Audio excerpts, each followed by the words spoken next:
కూడొచ్చిన మీ అందరికీ ప్రభువైన యేసుక్రీస్తు నామములో శుభాభివందనాలు, స్తోత్రాలు. మరి ముఖ్యంగా వేదిక మీద ఉన్న మిత్రుడు అన్నయ్య ప్రసన్న బాబు గారు కర్నూలు వచ్చినప్పుడు మేమిద్దరం కలవడం జరిగింది.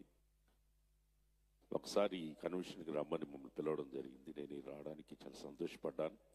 మరి ముఖ్యంగా నాన్నగారిని, అయ్యగారిని చూడాలని ఆశ నాకు కూడా ఉంది. ఎప్పుడో మీటింగ్స్ జరిగేటప్పుడు జనాల్లో నిలబడి చూసేవాడిని, వినేవాడిని.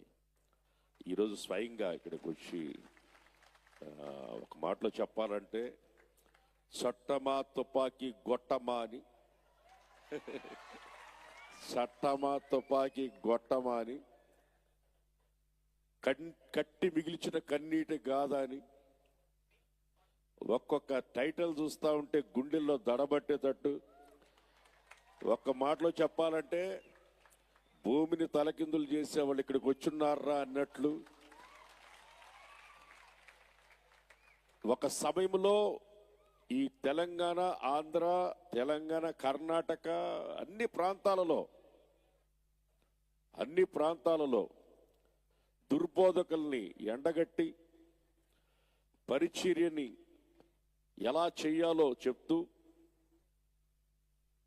ప్రతి ఒక్కదానిని తప్పుని తప్పుగా ఖండిస్తూ ప్రవక్త ఆత్మ కలిగి తప్పును తప్పుగా ఖండించకపోతే పాపం విస్తరించిపోతుంది కనుక తప్పును తప్పుగా ఖండిస్తూ పరిచర్యలో ఆ రోజుల్లో ఎంత విస్తారంగా మేము కూడా తిరుగుతున్న రోజుల్లో, ఏసన్న గారితో నేను తిరిగే రోజుల్లో అయ్యగారు కూడా ఆ రోజుల్లో తిరుగుతూ ప్రతి క్యాసెట్ నేను విన్నాను, ప్రతి మెసేజ్ నేను విన్నాను. అయ్యగారిది ప్రతి మెసేజ్ ఒక మాటలో చెప్పాలంటే సద్దాం హుసేన్ బాత్రూమ్ బంగారుతోనా అన్నాడు ఒకసారి.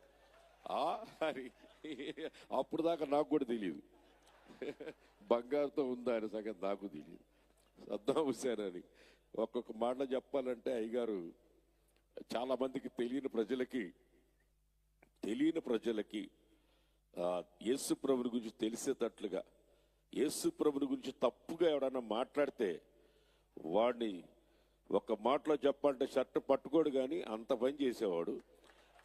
షర్ట్ పట్టుకోడు కానీ సవాల్ చేసి రారా నువ్వు అన్నట్లుగా ఆ ప్రాంతానికి వెళ్ళి నిలబడి ప్రసంగం చేసి వాళ్ళ తాట తీసి ఆ తర్వాత అక్కడ